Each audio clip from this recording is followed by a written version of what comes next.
আজি 10 বছৰ 15 বছৰ ধৰি এই নদীটো গৰা খহনীয়া খহি আছে।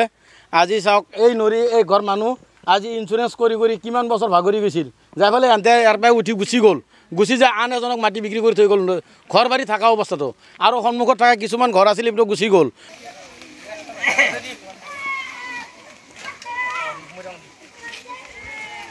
কোনো সরকারে দেখা না পইগলে জায়গা বুদ্ধিটা দিবার পর একেবারে খোলা হলি না ভোট লাগে দেখা না পায়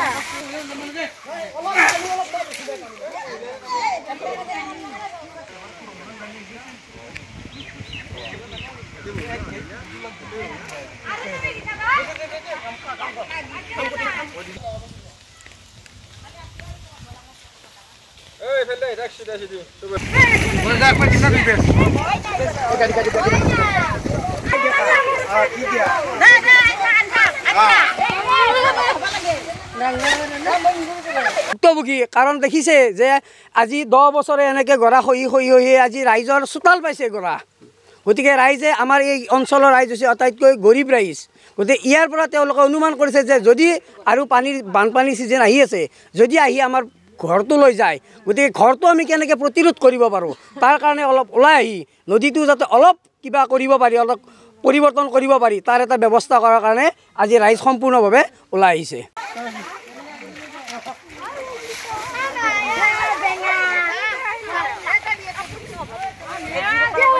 আমাৰ এই যিটো আমাৰ পাৰ্কোপাইন ব্যৱস্থা আছে, পাৰ্কোপাইন ব্যৱস্থাটো নকৰি ইয়াত যাতে এটা বান্ধৰ ব্যৱস্থা কৰি আমাৰ যি নদীপৰীয়া মানে ৰাইজ আছে, ৰাইজখনক যাতে আমাৰ ইয়াত উপকাৰ এটা সাধন কৰে।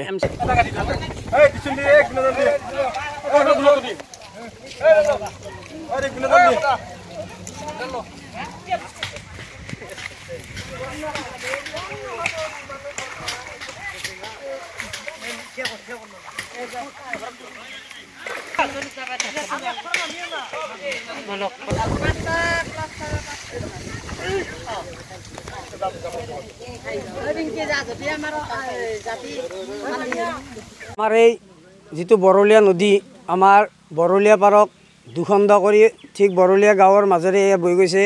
বৰলীয়াৰ এইটো হৈছে আমাৰ দক্ষিণ পাৰ।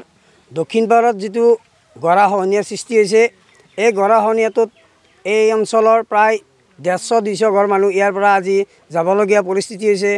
আমাৰ যি বিটিআৰ চৰকাৰ আছে আৰু আমাৰ যি আমাৰ মানে অসমত বিজেপি চৰকাৰ আছে, ইয়াৰ আমাৰ স্থানীয় বিধায়ক আছে, আমাৰ BTCৰ যিজন আমাৰ চিফ বৰ্তমান প্ৰমোদ বড়ো তেখেতৰ ঘৰৰ নিচেই ওচৰত, আৰু আমাৰ নাগৰিজুলি পৰিষদীয় সমষ্টিৰ যিজন আমাৰ MCLA আছে বৰ্তমান ইয়াম ধৰ্মনাৰায়ণ দাস, তেখেত এজন আটাইতকৈ মানে কাম নকৰা অযোগ্য এজন ব্যক্তি।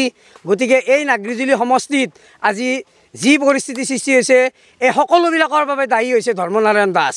আৰু আমাৰ যিটো ইয়াত মাছগাড়ী VCDC আছে, এই মাছগাড়ী VCDC যিজন আমাৰ চেয়াৰমেন আছে আৰু এই বৰলীয়া পাৰ অঞ্চলৰ যি মেম্বাৰ আছে, এই মেম্বাৰসকলে বা আমাৰ যিজন ইএম আছে, তেওঁলোকে ৰাইজৰ কোনো সুখ দুখৰ তেওঁলোকে কোনো কি নহয় সমভাগী নহয়। আমাৰ ৰাইজৰ 30-40 গোটাই লগ লাগি আমি এটা কাম কৰিলোঁ, কিন্তু আমি অলপ আমাৰ তাৰমানে অলপ পাৰ্কোপাইনৰ পোষ্ট কেইটামান আমাক বিভাগীয় যিটো আমাৰ গৰাখহনীয়া বিভাগ সেইফালৰ পৰা আমি কেইটামান পোষ্ট পাইছোঁ। পোষ্ট পোৱাৰ বিনিময়ত আমি ৰাইজৰ লগ লাগি এইখিনি কাম কৰিলোঁ।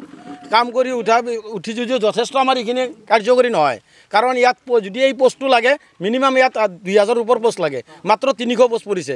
এই 300 পোষ্টেদি আমাৰ এইখিনি একোৱেই হোৱা নাই। তথাপিতো ৰাইজৰ লগ লাগি আমাৰ এই যিখিনি পাইছোঁ সেইখিনি ৰাইজে আমাক অলপ কাম কৰিলোঁ। কিন্তু আমাৰ BTCৰ যিজন চিফ প্ৰমোদ ছাৰ আমাৰ ঘৰৰ কাষতে ভাবি চালি, তেওঁৰ ঘৰৰ কাষতে আজি আমাৰ এই অৱস্থা। আপুনি বিচৰা বাতৰি পাব কেৱল নিউজ 18 এপত। নিউজ 18 এপ ডাউনলোড কৰিবলৈ স্কেন কৰক এই QR কোড। গুগল প্লে ষ্টৰতো পাব এই নিউজ 18 এপ।